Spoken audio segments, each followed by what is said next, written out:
రాజ్యసభ సభ్యులు Congress party senior నాయకులు తులసిరెడ్డి గారితో మాట్లాడదాం. తులసిరెడ్డి గారు, గుడ్ ఈవినింగ్ అండి. గుడ్ ఈవినింగ్ నాయుడు గారు.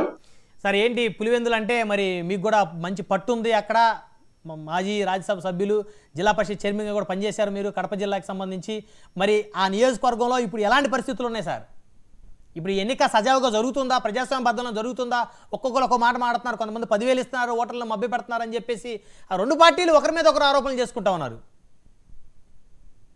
నాయుడు గారు, నీది తినాలి నాది తినాలి అన్నట్టు ఎన్నిక జరిగేది పులిందలే, నాది పులిందల నియోజకవర్గమే. కాబట్టి ఇక్కడ చాలా మందికి రాష్ట్రంలో గాని, దేశంలో గాని, ప్రపంచంలో గాని తెలియని కొన్ని విషయాలు ఏమంటే, ఇది పులివెందుల నియోజకవర్గము, కడప జిల్లా, ఇది వైఎస్ఆర్ కుటుంబానికి పెట్టని కోట, కంచు కోట అనే యాంగిల్ ఉంది.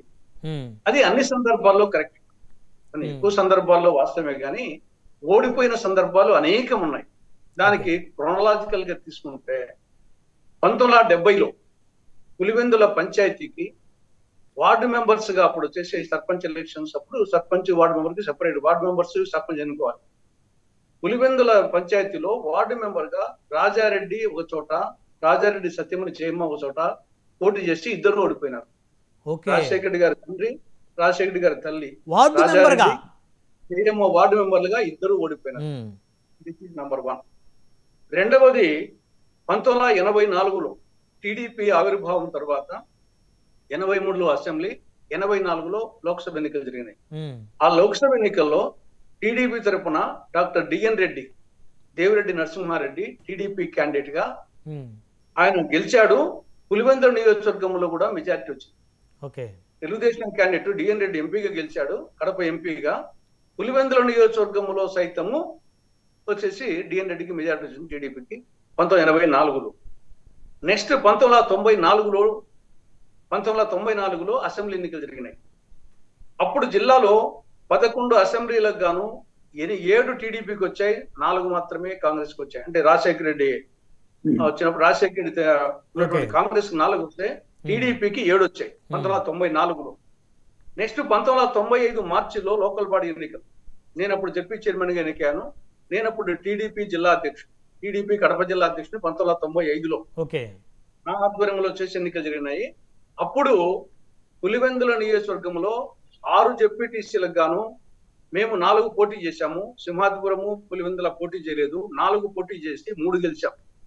వేంపల్లి, వేముల, లింగాల టీడీపీ గెలిచింది. ఒక తుండూరు మాత్రమే కాంగ్రెస్ గెలిచింది.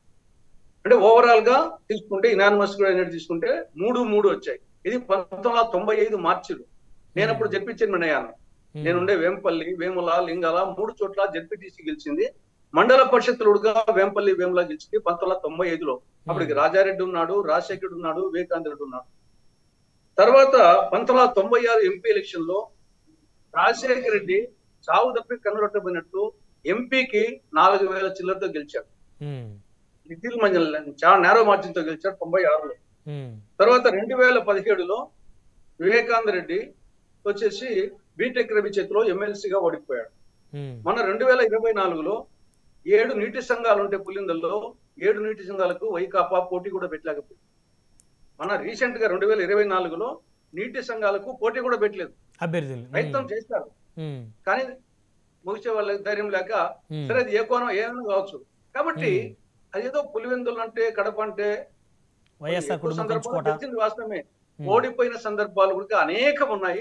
ఇది ఎక్కువగా ప్రజలకి తెలియదు కదా, మీరు చెప్పిన అంశాలు అయితే ఈ జనరేషన్ యువతకి ఎక్కువగా తెలియదు. జిల్లా పరిషత్ ఉన్నప్పుడు ఎందుకంటే ప్రత్యక్షంగా వచ్చేసి నేను జిల్లా అధ్యక్షుడిగా లీడ్ చేసింది.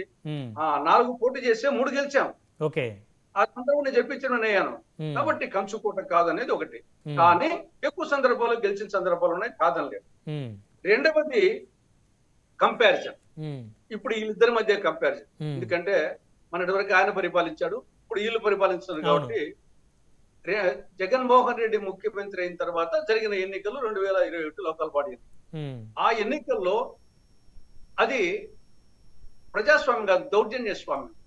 దానికి నామినేషన్స్ వేయకుండానే చేశారు. Not only Pulivendula, not only Kadapa, రాష్ట్రం అంతా ప్రత్యర్థి పార్టీలు రాజకీయ నామినేషన్లు వేసడానికి అవకాశం లేకుండా చేశారు. ఒకవేళ నామినేషన్లు వేసిన తర్వాత స్క్రూటినీ కాడ అధికారులు చెప్పి డిస్క్వాలిఫై చేశారు. ఆ స్టేజ్ దాటుకొని వచ్చిన తర్వాత విత్డ్రా లోపల పోలీసు వాళ్ళు ఎక్కించుకొని వచ్చేసి విత్డ్రా చేపించారు. ఆడికి రాకుంటే వైకాపా వీళ్ళే దొంగ సంతకాలు పెట్టి వాళ్ళు విత్డ్రా చేసినట్టుగా చేసి విత్డ్రా చేయించారు. కాబట్టి దౌర్జన్యపూరితంగా అసలు ముందు ఎలక్షన్సే జరగకుండా చేసిన చరిత్ర వాళ్ళకి. కానీ ఇప్పుడు కనీసం వచ్చేసి నామినేషన్లు వేశారు, 11 మంది నామినేషన్లు వేశారు. అక్కడ 11 మంది, ఇక్కడ 11 మంది. మేము నామినేషన్లు వేసాము, మేము ప్రచారం చేస్తున్నాము. కాబట్టి కొంత నామినేషన్స్ కూడా ప్రజాస్వామ్యం జరిగింది, ప్రచారం కూడా చేసుకున్నాము. కాకపోతే అంటే కొంత స్మాల్ ఏరియా కాబట్టి కొంత ఉద్రిక్తత ఉంటుంది. డెఫినెట్ గా పులిందల స్మాల్ ఏరియా కాబట్టి ఉద్రిక్తత ఉంటుంది. కానీ నామినేషన్లు వాళ్ళు అందరూ వేశారు, మేము కూడా వేసాము, ఇండిపెండెంట్ వేశారు. ప్రచారం వచ్చేసి ఒంటిమిట్ట చేస్తున్నారు, పులిందలు చేస్తున్నారు. 1-2 రోజులు ఆ నల్గొండ వరకు కొంత సంఘటన జరిగింది, వాస్తవమే. కానీ చిన్న ఏరియా కాబట్టి కొంత ఇప్పుడు కాంగ్రెస్ పార్టీ అభ్యర్థి కూడా బరిలో ఉన్నాడు కదా సార్? కాంగ్రెస్ పార్టీ అభ్యర్థి కూడా కొన్నాడు వచ్చేసి. సో వైసీపీ ఓట్ బ్యాంకు ని కాంగ్రెస్ పార్టీ అక్కడ దెబ్బ కొట్టే అవకాశం ఉంది కదా? ఇప్పుడు డబ్బే పంచకుండా ఉంటే మేము గెలుస్తాం. ఇప్పుడు కూడా గెలుస్తాం. డబ్బు కన వాళ్ళు వీళ్ళు పంచకుండా ఉంటే, ధనస్వామ్యం కాకుండా ప్రజాస్వామ్యం జరిగితే 100% కాంగ్రెస్ పార్టీ గెలుస్తుంది అక్కడ. ఎందుకంటే జరిగిన అభివృద్ధి అంతా 90% సింహభాగం కాంగ్రెస్ హయాంలోనే. అవును. 2004-2014 మధ్యనే ఆ యొక్క మండలంలో గాని, నియోజకవర్గంలో గాని ఊరూరికి సిమెంట్ రోడ్లు గాని, చిత్రావతి బ్యాలెన్స్ రిజర్వాయర్, పివిసి ఆధునికీకరణ, Paidipalem reservoir, Gandikota CBR lift irrigation, Lingala canal, JNTU, IIIT, తర్వాత కడప పులిందల 4 లేన్ల road, cement road, under ground drainage, అంతర్జాతీయ పశు పరిశోధనా కేంద్రం. ఈ విధంగా చెప్పుకుంటూ పోతే పులివెందుల నియోజకవర్గంలో జరిగిన అభివృద్ధిలో సింహభాగం 90% కాంగ్రెస్ హయాంలో జరిగింది. వీళ్ళిద్దరి హయాంలో 10%. కాబట్టి అభివృద్ధి పరంగా చూసుకున్నా మేము వచ్చేసి 1000 రూపాయలు పంచకూడదు ఎలక్షన్స్ లో, కానీ ఎవరు చెప్పరే పంచినామని చెప్పేసి. కానీ ఇద్దరు వచ్చేసి 10,000కు మించే పంచుతున్నారు. పులిందో జన్మ నాకు తెలియదు, కానీ ఒంటిమిట్ట వరకు కొంత తక్కువ ఉంటుంది. అడగుడక 2, 3, 5 పోతుంది. ఇక్కడ మినిమం 10,000 తర్వాత వచ్చేసి ఇంకా బంగారు ముక్కు పుడకలు, మిగతా సామాగ్రులు ఇంకా పోటీ అడిగిన పోతుంది. మేము ఈ నేపథ్యంలో కూడా మేము 1000 పంచితే మేమే గెలుపు. మేము అది కూడా పరిస్థితుల్లో లేము. ఎందుకంటే క్యాండిడేట్ లేడు, మాకు ఆ శక్తి లేదు, పిసిసికి ఆ శక్తి లేదు, ఏఐసిసికి శక్తి లేదు. కాబట్టి మేము ఇంకా హెచ్చులు చెప్పుకోవడానికి ఉపయోగం లేదు. కానీ అభివృద్ధి పరంగా చూస్తే ఖచ్చితంగా వచ్చేసి కాంగ్రెస్ గెలవాలా. కానీ ఇప్పుడు ధనస్వామ్యం కాబట్టి ఏ పార్టీ ఎక్కువ ఇస్తుంది, ఏ పార్టీ ఎంతమందికి ఓటర్లకు వచ్చి సక్రమంగా అందేటట్టు చేస్తుంది అనే దాని మీద ఎన్నికల ఫలితం ఆధారపడింది. అది ఓటర్కు అందే విధంగా ఎవరు చేయగలరు, ఏ పార్టీ వాళ్ళిద్దరిలో ఎవరు చేయగలరు అనే దాన్ని బట్టి రిజల్ట్ ఉంటుంది తప్ప వీళ్ళ గురించి వాళ్ళ గొప్పతనం వీళ్ళ గొప్పతనం ఇద్దరిది ఏం లేదు నా అభిప్రాయం. రైట్. పురుషోత్తమ్ రెడ్డి గారు రాజకీయ విశ్లేషకులు.